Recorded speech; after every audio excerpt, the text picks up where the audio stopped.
Hi everyone, welcome to this session wherein I'm going to show you that how the quality of your answers can be improved significantly using current affairs. So before I dive deep into this particular session, before I tell you anything, just pause this particular video, have a look at this particular question and try to solve this question on your own. Now once you solve this question, then start this video again and then look at the analysis that I'm going to do.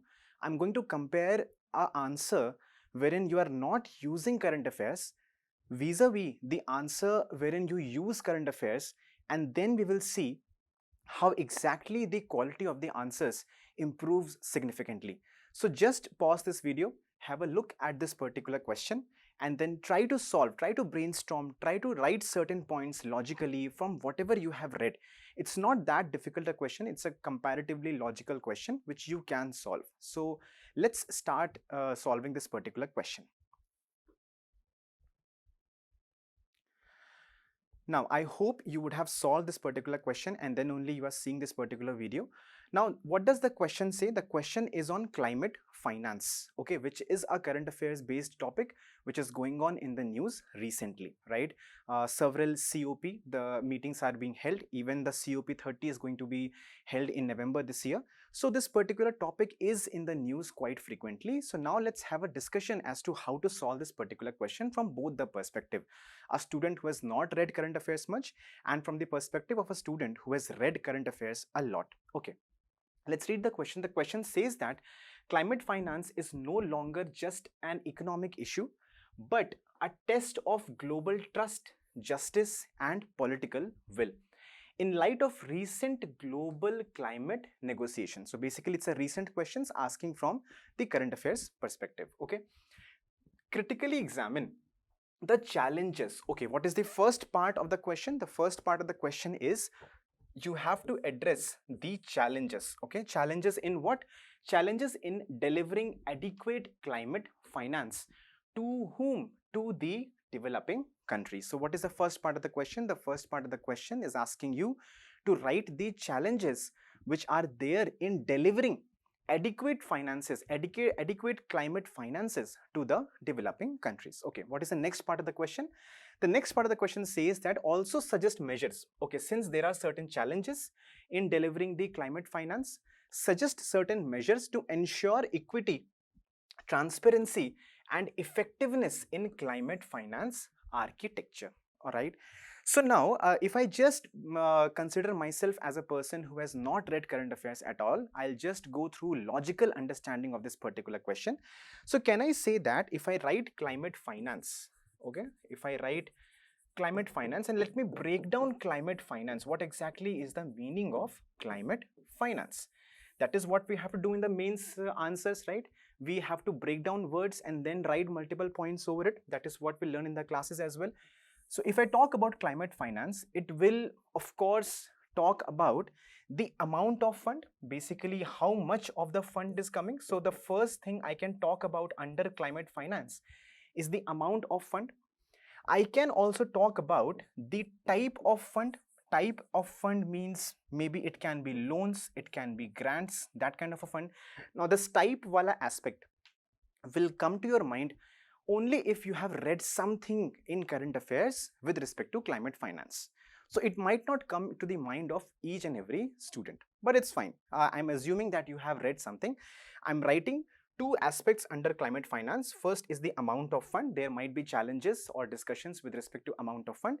Second is with respect to the type of fund. Okay, there has to be a source of fund. Someone would be giving the fund, right? Some source has to be there.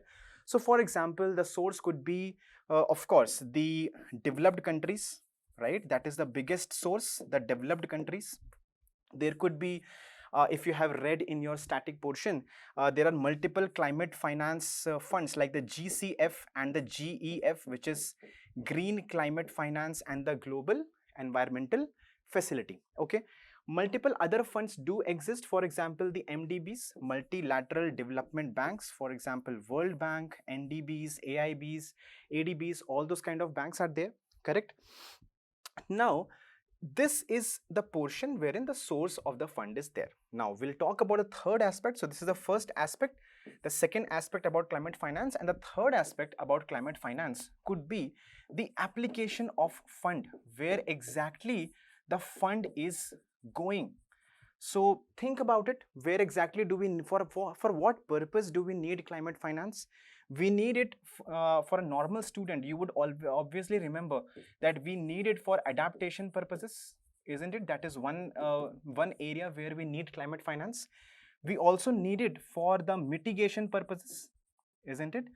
We also need it from the mitigation purposes. Now for a general student, they would definitely reach this till this particular point. Now if you have read current affairs even more, you would see that there is a talk of loss and damage fund, right?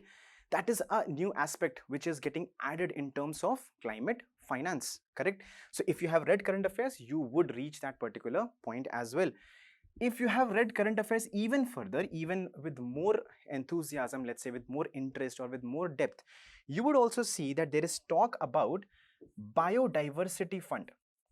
Biodiversity fund. So basically they want to protect the biodiversity as well, because climate change has a consequence on the biodiversity, and there is no point living on earth wherein, let's say, climate change does not happen, but then there is already depletion of biodiversity happening. Okay, so these two aspects are coming from the current affairs perspective. I'll show you the answer exactly, what kind of introduction a normal person would write, what kind of introduction current affairs well-versed student would write. I will show you that. But did you understand this particular the flow chart or the breaking of this particular thing, that how exactly climate finance can be seen? Fine. Three aspects to climate finance. Everyone can reach this point: the amount of fund, the type of fund, the source of fund, which could be the developed countries. It could even be the private sector, right? The private sector could also be there. Then certain special funds, the GCF, the GEF. Then we have the multilateral development banks. Now, if you have current affairs knowledge, okay, if you have current affairs knowledge, you would be aware of something which is known as the carbon markets. Something which is known as the carbon markets, which is under the Article 6 of Paris Agreement. Okay, that is something which you would know. If you have even read current affairs further, you would understand that there is something called Article 9.1 and 9.3, which specifically talk about the responsibility of developed countries in giving climate finance to the developing countries, to the least developed countries, to the small island developing nations, states. So if you have read current affairs, you would know about these things. That will make your answer even more specific. If you have not read about current affairs, you would be stuck to these general points. Even these points you will get only if you have read about current affairs. So you got a basic idea now. Once you have divided the entire climate finance into its components, now let us have a look at how exactly the introduction, the body and everything of this particular question will look like from the two perspectives. Let's compare it. Okay, let's move forward. Let us have a look at the introduction. Now a normal student who has not read current affairs, okay, they will write this particular introduction. Just read the introduction. It says that climate finance refers to financial resources, yes, provided to support climate change, mitigation and adaptation. That is what I told you, that if you have not read current affairs, even then you can reach this particular stage, mitigation and adaptation. That is something which everyone knows, okay, especially to the developing countries. Yes, it often includes ethical considerations and fairness between developed and developing countries. Now why is this last line coming over here? Understand this. What is the question saying? Is no longer just a economic issue. That means it is more than economic issue. So a person who has still not read current affairs will add one line definitely to show that it is not just economic issue, it is also having the ethical considerations as well, or the climate justice, climate fairness points as well. Okay, now this is the introduction of a normal student, right? Now this is not bad, I would say. but let's compare it with the new introduction and then you will see the change. Let's have a look at how the introduction of a current affairs based students would look like. Now this is how the introduction of a current affairs students look like. What is written over there? Now that student knows that there was a COP29 which was held last year. Okay, they understand the outcome of that COP29 was that they promised, the developed countries promised that they would try to mobilize $300 billion per year by the year 2035. Okay, the earlier promise was $100 billion per year, which they never really fulfilled. Fine. So that is a discussion of the class. But over here, so this student understands, okay, there was an outcome of COP29, correct, about climate finance, correct, and the thing which was promised was $300 billion per year, and the demand of the developing countries and the other countries, the least developed countries and all the vulnerable countries who really need climate finance, was $1.3 trillion per year. So when you put these two data points, you directly you directly showcase the challenge with respect to climate finance.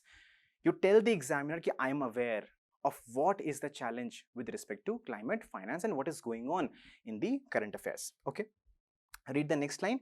With India disagreeing. Now, this is something which a person who has read the current affairs, who has read the news articles, only that person will be able to tell this particular point, that India disagreed. Obviously, it signed the deal, but doesn't mean it was very comfortable with the deal, isn't it?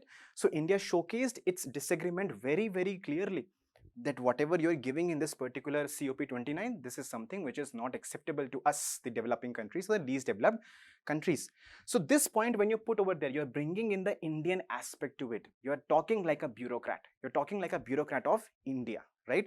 So with India disagreeing with the outcome, all eyes lie to the COP30 to rebuild the trust and fairness. So COP30, which is going to be held in November this year, you are putting in that point as well. Now, are you able to compare the two introductions? This introduction, which is without current affairs, it's a decent enough introduction, normal introduction. Yes, I'm not saying it's wrong, but compare it with this introduction, which is having current affairs aspect to it. You understand that you can see the difference? Now, let's have a look. Let's move to the next part of the question. So the next part of the question says that this sentence in the question says that it is no longer just an economic issue. Now, a person who has not read current affairs, I told you, what they will do, they will simply write this line, last line, ethical consideration and fairness line, to justify this particular line in the question, which is fair. I would not say that it is wrong. It's okay because we don't know it. But let's have a look at what will the person who has read current affairs, who has consolidated the points from across the news articles, that person, what will they write? Look at this. They will write that why it is no longer an economic issue. It is because there are other imperatives. It is because there are other reasons why climate finance needs to be given. They will say that it's a scientific imperative. Lot of greenhouse gas emission is happening. We have to reduce the emissions by so and so number, 42% decrease has to be there to meet the climate goals that we have set. And if we do not give climate finance, we won't be able to reach this particular deal. We won't be able to reach this particular goal. So there is a scientific imperative. So it is not just economic, it is a scientific need as well. Next point, they will write about ethical imperative, that it is the developed countries who have done all the pollution, who are responsible for major amount of pollution, major amount of greenhouse gases. It is their responsibility. Ethically, if we look at it, it is their responsibility to give the climate finances. So the concept of CBDR, that is, what is that? Combined but differentiated responsibility, respective capabilities, CBDR-RC. Okay, and it is ethical, that because there are certain vulnerable countries, the SIDS are there, who are not in a position to get funds, right? Who are not in a position to give funds from their end. It is our responsibility to give them funds. Fine. They will tell you that yes, it's an economic imperative also. Why? Because huge amount of fund is needed. How will the developing countries, how will the least developed countries fund that particular thing? So it is economic imperative as well, that you need to give climate finance. It is a developmental imperative as well. Now, developing countries have two major goals. One is the goal with respect to climate change. The other, they have to look at the developmental aspect as well. They have to reduce poverty. They have to increase their energy security. Fine. So that is also there. The developed countries are not concerned about it, isn't it? Because they are already developed. Fine. So for the developing countries, they have the developmental imperative as well. There is a last imperative also, which is the geopolitical imperative. The developing country says ki we need adequate finances, we need promises which are meant to be fulfilled. Only then we will move forward with respect to climate negotiation, because we don't have trust on you, because you have not fulfilled the previous promises as well with respect to the $100 billion per year. So it's not just economic imperative, it is not just an economic issue, it is a issue of multiple dimensions. Now you will draw this particular diagram just below the introduction, 3 lines of introduction that I gave you. Just below it, you draw this particular diagram, half a page gone. It's a 10 marker question, fine, half a page gone. In the next half of the page, you will start with the next heading. What is the next heading over here? Next heading over here. The next heading is critically examine the challenges. Now, a normal person, okay, if they understand this particular breakup, climate finance, application, amount of fund, type of fund, and the source of fund, they can write the challenges from these points as well. Okay, the sources of fund do not have adequate amount of capacity, right? They're not giving the funds to the right developing countries or the LDCs. The amount of fund is less. That is what they can write. In terms of type of fund, they can say that okay, loans are more, fine, but these points are not specific. Fine, they will stick themselves to, in application of funds, they will stick themselves to what? The two things, adaptation and mitigation. Fine. So this is a normal person who will write the answer. Let's have a look at what kind of an answer they will write. See this. When a normal person writes challenges, they will write, okay, inadequate fund is there, not enough to meet the needs, fine, but there is no data, there is no current affairs over here, there is no keywords over here, fine. Unequal distribution, that not all developing countries, not all vulnerable countries are getting the fund, fine. It's a general point, it's a correct point, it's not that it's not correct, but it is a general point, correct? It is not having that current affairs weightage in that, fine. Third point, they will write loan dependencies. Okay, the developing countries are dependent on loans, fine, but where is the data? Where is the point? Where is the keywords? Those things are absent from here. Let's have a look at the next point.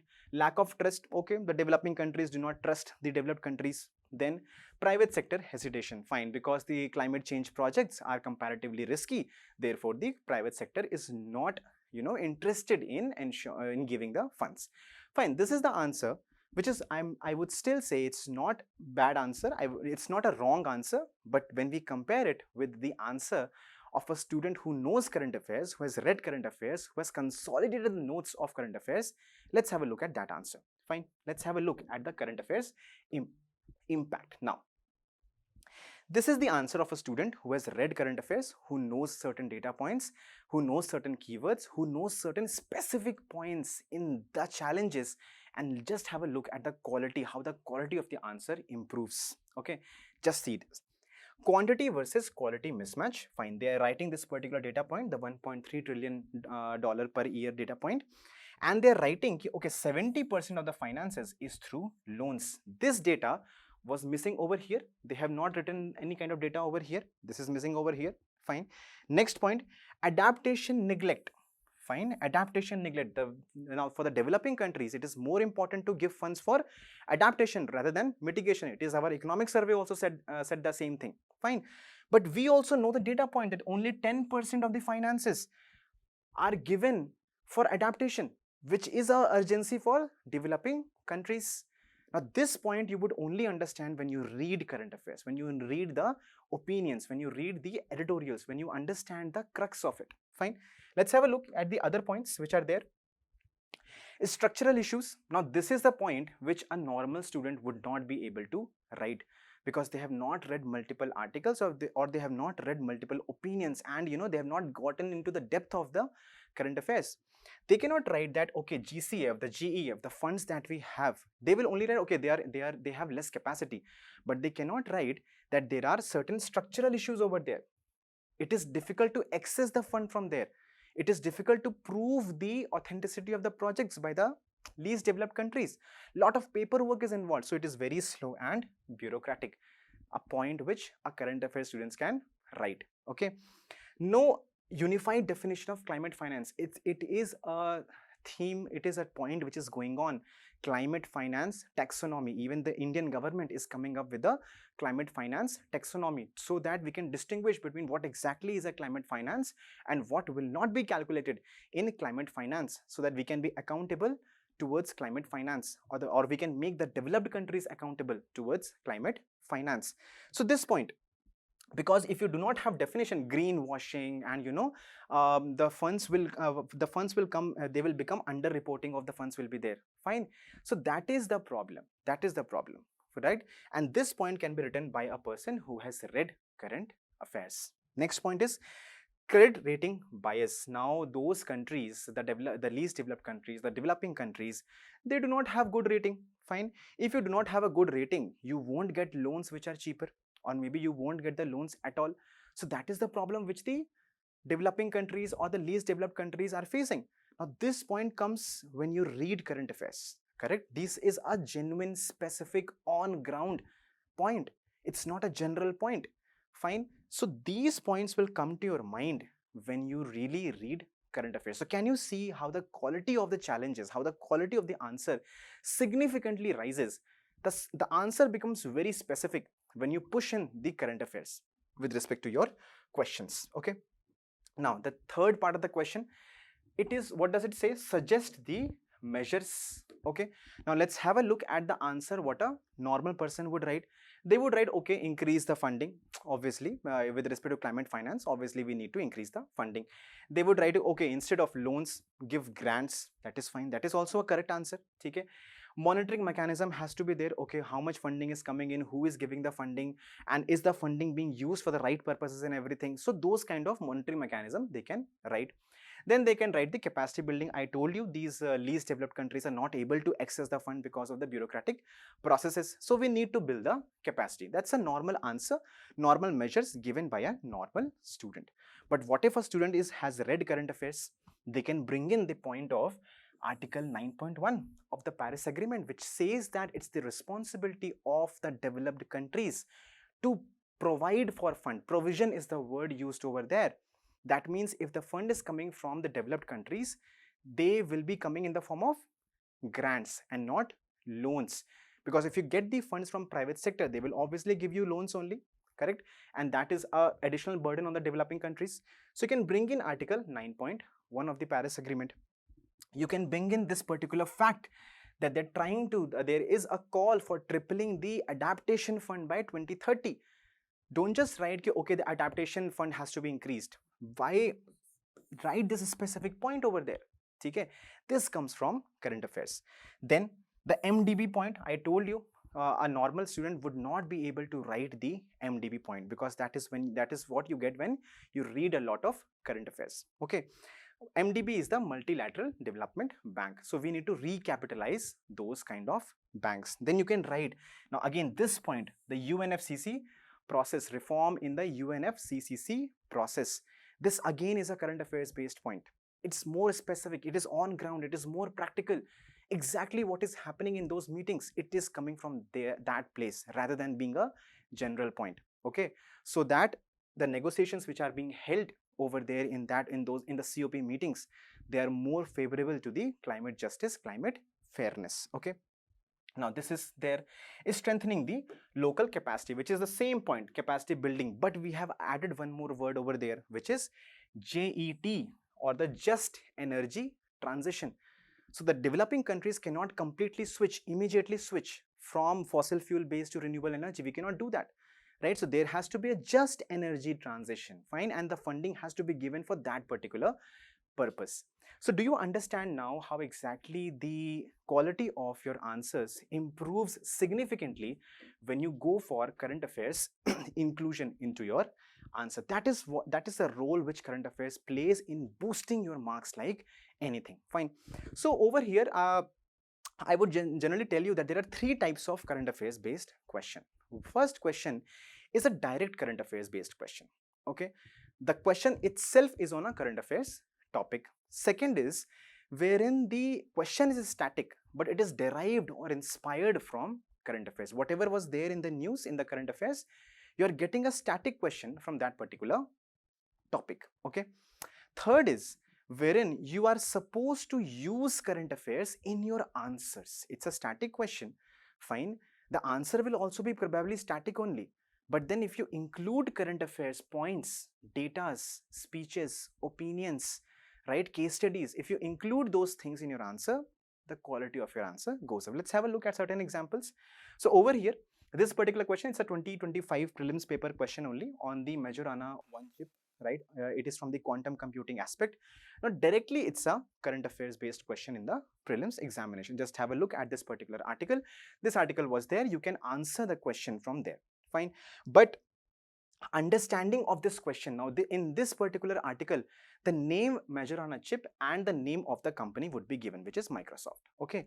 But the understanding of this kind of a chip, that is something that you will get only when you get taught, right? Or only when you do some kind of research on your own, you do some kind of searching on your own. Okay, that is there. So first type of questions. Similarly in the mains, this was asked last year in the 2024 mains on the Public Examination Prevention of Unfair Means Act. Direct question on current affairs. Directly it was there in the news, very close to the mains examination. See, this might not be visible, but it is 22nd June 2024 news, and the exam was in September of 2024. Okay, it's a very close news. Fine. Direct question, direct question in the newspaper, direct question in the exam. Okay. Now second set of questions which I told you is more of a inspired from current affairs. Have a look at this particular question. This question is on monoclonal antibodies. So monoclonal antibody is something that you read in your static as well. It's not that this is the first time we are reading about monoclonal antibody. So it's there in the static, but this is being used for treating infections like the Nipah virus is from current affairs. Okay, so can you see the static question inspired by current affairs? That is what is the categorization of this kind of a question. Similar things happens in the mains examination. Look at this question. Read the question once, just have a look, read the question. Distinguish between gender equality, gender equity, women's empowerment, why it is important to take gender consideration into account in program design and implementation. Okay, now the thing is, this question is having all the normal general stuff, all the static stuff, isn't it? Fine, you can address this particular question using your static knowledge as well, but it is inspired by what? Certain debates around women-led development which was going on at that point of time. Even in the economic survey there is talk about women-led development. Even in the Rajya Sabha debate there was talk about women-led development, why we need to include women consideration in the policy making. Okay, that is why this question was asked. So until and unless you read current affairs, the quality of your answers will not improve much. Okay, you'll write a general answer as we have already discussed.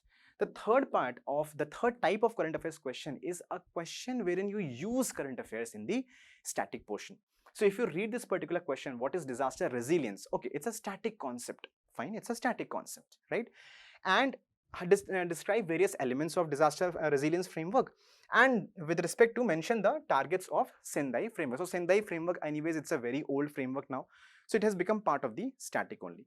So this question at the front, it looks like a static question, but disaster resilience was a talk which is going on again and again in the current affairs. So until and unless you use the points of those discussions, those debates, right, in your answers, you won't get very good marks. The context of the question would be missing. So what are the three types of questions that we get from current affairs? One, which is the direct question from current affairs. Second, which is a question on static but inspired very closely by current affairs. And third, which is a static question, but you need to use current affairs aspect in those questions. Okay, so three types of questions are there.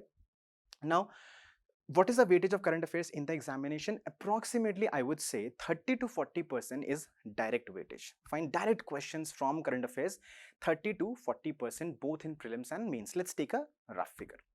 But I have told you that the importance or the weightage increases significantly when you include the other two sections as well.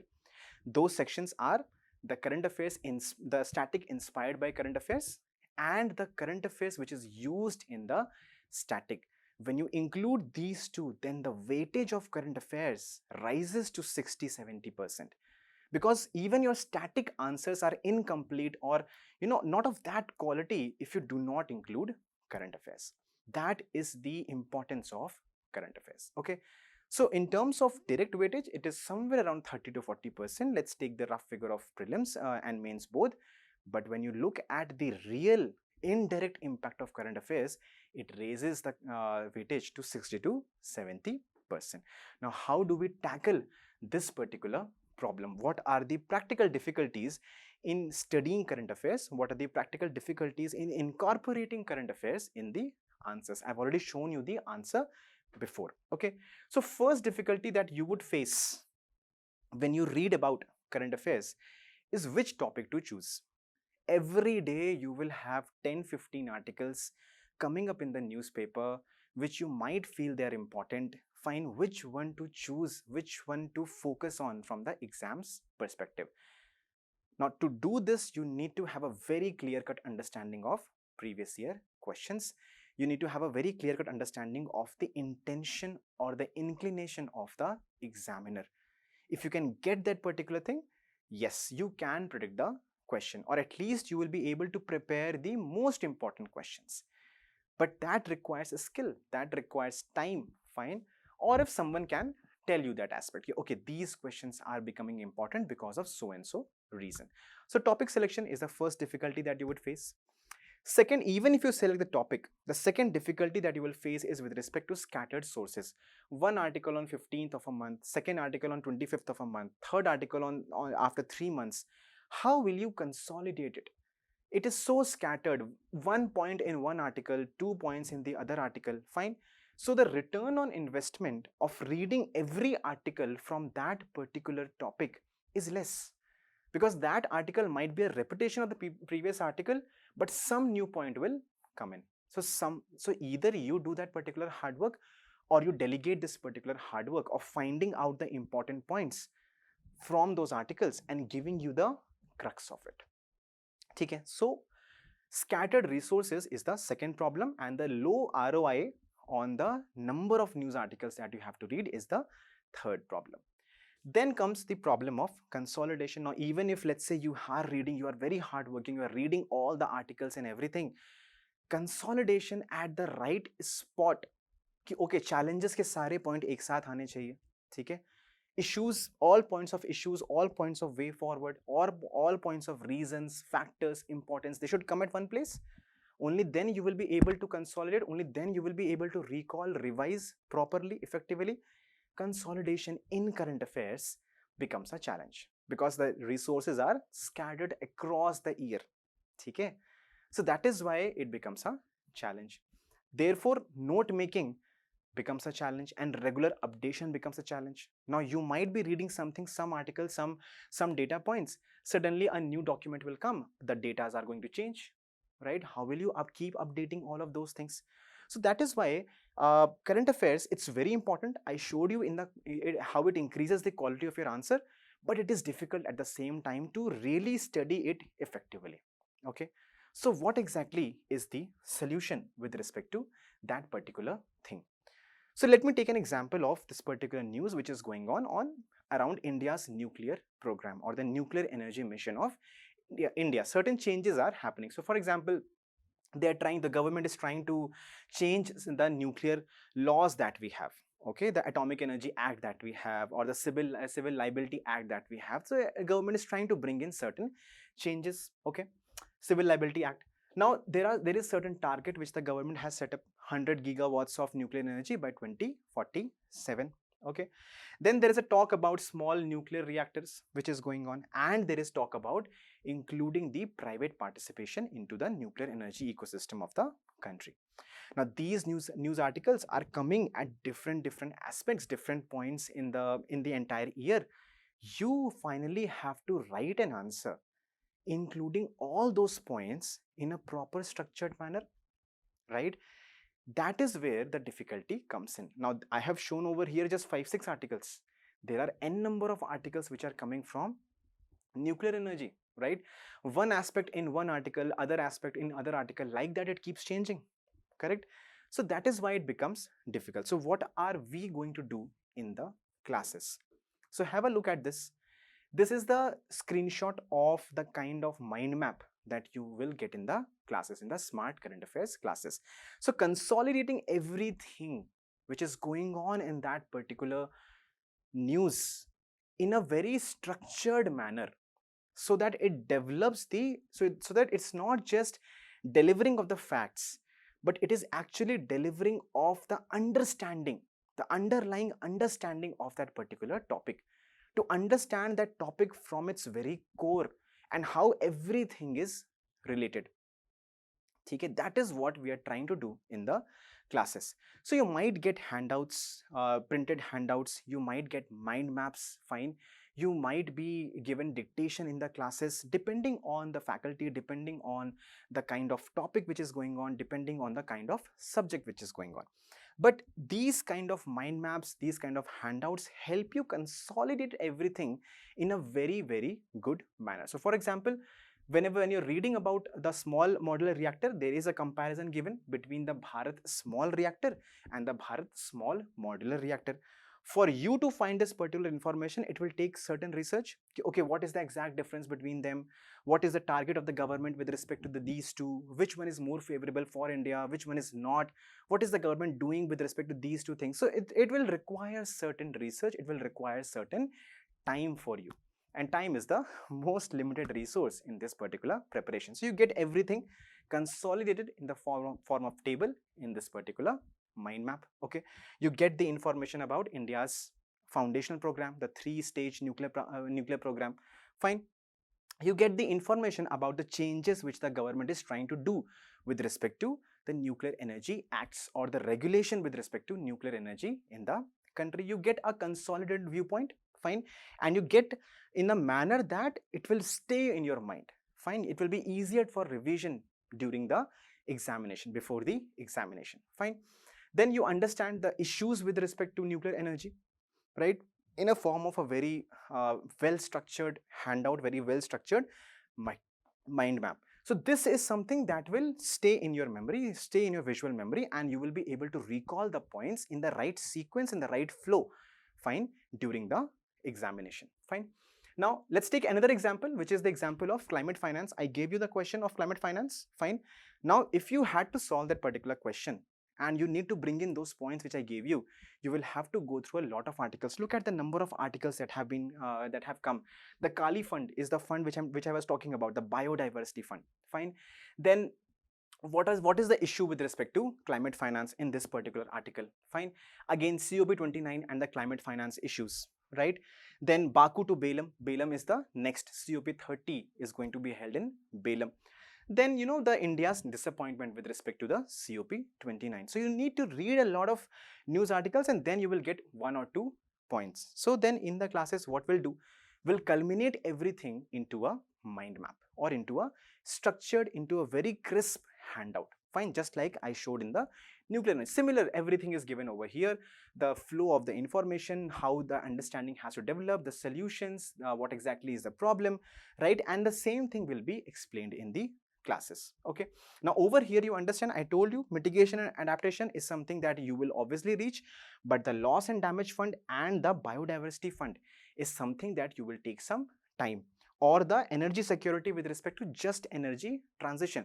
So when you find all these points at one place, it develops your understanding in a much better manner rather than reading through multiple news articles and then building the interconnections, then building the consolidation. That is the importance of these classes. Okay, so sometimes you might get very crisp keywords, data facts, everything in a very crisp manner, kind of a handout. So this is just a snippet of a handout which was given in the classes. So you might get these depending on the type of topic you are having, depending on the type of class which is going on. Okay, so that is there with respect to the current affairs. Now the major problem that you would face in current affairs preparation is the number of sources, from where to pick up the sources, how to do the things, right, what articles to read, what articles not to read, which sources to refer, right. All those things will go on in your mind.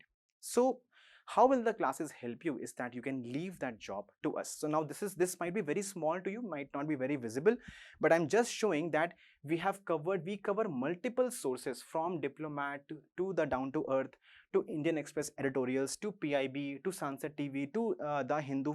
We see what is going on in multiple news sources, which topic is getting repeated again and again, and which topic is being given the importance. That is how you choose the sources, that is how you choose the topics to be taught in the class. Okay, now this is the Excel sheet basically, which we have, and wherein we put in all the news articles from all the important websites, and then the kind of brainstorming and everything is done, ki how to choose the topic, which topic and which dimension of the topic will become important this year, right? So that kind of research is being done, and then only we come to the class and deliver the lecture to you, or deliver the topics and the content to you. So it's a very comprehensive list that we have. Might not be very visible, maybe I'll just zoom into it. Okay, just have a look at it. So this is where the multiple sources are listed over here. This is from the June month only. I'm showing you. It's a very huge list from the last year to this year's August right now. Okay, it is segregated as per the various subjects: internal security, international relations, environment, disaster, economy, polity. All those topics are there. Then you have basically you have the links, wherein we go to the links, we understand, we do the research, consolidate all the content, and then we present that in the class, as I've shown you, in the form of mind maps. Okay, so that is with respect to the sources that we have. So you need not do that hard work. Okay, now let me take you through the various phases of this particular program, the Smart Current Affairs program, wherein we help you to understand, integrate current affairs in your preparation. Fine. So there are 3 phases to this particular program. The first phase is starting now, and it will reach up to January. This first phase is a pre-cum-mains phase, wherein we'll talk about the topics both from the prelims and mains perspective, majorly from the mains perspective, but yes, the prelims perspective will definitely be there, right? So we will solve MCQs in the class, correct? We will solve answer writing, we'll do answer writing live in the class. We will teach you the skills of answer writing also through that answer writing sessions, correct? We will help you understand, integrate, interrelate, make a very comprehensive, multi-dimensional understanding of current affairs, as I have shown you in the handouts, as I've shown you in the answer as well. So that is with respect to the first phase. 2 classes per week would be there till approximately around mid of January this year, somewhere around that point. 2 classes per week would be there. All the subjects which have current affairs relevance will be covered in the classes, right? And live MCQs, live answer writing skills, all those will be taught along with the mind maps and the handouts that I have shown you. The next phase will start somewhere around mid of January, which will be a specifically prelims phase, where we'll only focus on the prelims aspect of all the current affairs of the last 1.5 to 2 years. Okay, nothing at all will be missed. Fine. In that phase, we will have 3 classes per week. Fine. It will go on till approximately the end of April, or maybe mid of April, somewhere in that area we'll try to finish off the classes. Okay, 3 classes per week. All the subjects which have current affairs relevance from the prelims perspective, they will be taken up in the classes, right? We will do MCQs in the class, and we will also teach you these strategies, the skills to solve MCQs, not just from the knowledge perspective, but also from the skills perspective. Okay, and you will have the handouts, similar handouts, value addition handouts would be there. Small points, reports, indices, economic survey, everything is going to get covered in those classes and the handouts. And then you will have sectional test every 15 days or every 2 weeks. You will have sectional test, and then at the end you will have two full length tests for you, okay, to check your preparation. Okay, the third phase starts in June, just after the prelims examination, maybe a week after the prelims examination, where we will focus on completely on the mains perspective. Okay, because it is for the mains examination next year, so we'll completely focus on that. Again, over there we will have 3 classes per week, right? All the topics of the last 1.5 to 2 years, the most important of them, will be chosen, the topics which will have the highest probability of coming in the examination, right, will be chosen and then will be taken up in the classes. Again, you will have live answer writing, skills development with respect to answer writing, and the handouts and the value addition notes, the data, facts, figures, case studies, all those things will be given to you in the classes, and you will have all the 4 full-length tests at the end of the course. So this is about the phases of this particular Smart Current Affairs program, which is starting on the 12th of August. Now, with respect to the X factor of this particular program, I can say that with respect to the coverage, I have told you we are going to cover 1.5 to 2 years of current affairs, both in the prelims and the mains perspective. Nothing at all will be left. And how I can say that with confidence is the success that we have seen over the past 2 years, and I'll tell you about it. Okay. But first of all, let's go to the X factor. The coverage is definitely an X factor. 1.5 to 2 years will definitely cover everything. Then there is MCQ skills. Now I'll tell you, you will not have to depend on any other material for current affairs if you are enrolled in these particular classes. Let us take that responsibility for you. You just go out there, study, revise, and perform. Fine. The other hard work, give it to us. Okay. MCQ skills is something we'll teach you in the classes, how exactly to think about the MCQs, what kind of tricks the examiner plays, what kind of traps the examiner plays, all those things will be discussed when we go into the prelims phase. Then with respect to answer writing skills, from the starting to its end, from the very foundation to its very advanced level, the answer writing skills will be taught in the classes itself through live answer writing practice. Okay. Then crisp handouts, I have already shown you the kind of handouts that we have, printed handouts, mind maps, depending on the classes, depending on the faculty, depending on the courses, or depending on the subject which is going on. So there is, every subject has a different requirement. Fine. So depending on that, the kind of content will be given to you. Okay. Then the last and the most important aspect, or the X factor of this particular program, is the availability and the accessibility of the faculties. We are always available for you after the classes, for doubt session, right? Whenever you want us, we will be there for you throughout this particular journey. Very accessible faculties for doubt clearing, for any kind of doubts that you have. Okay. So that is with respect to the X factor of the course. The course success, as I told you, in the prelims 2025, I'll just give you certain facts. More than 38 questions came directly from the course this year, and you know, it was a huge increase from the previous years as well.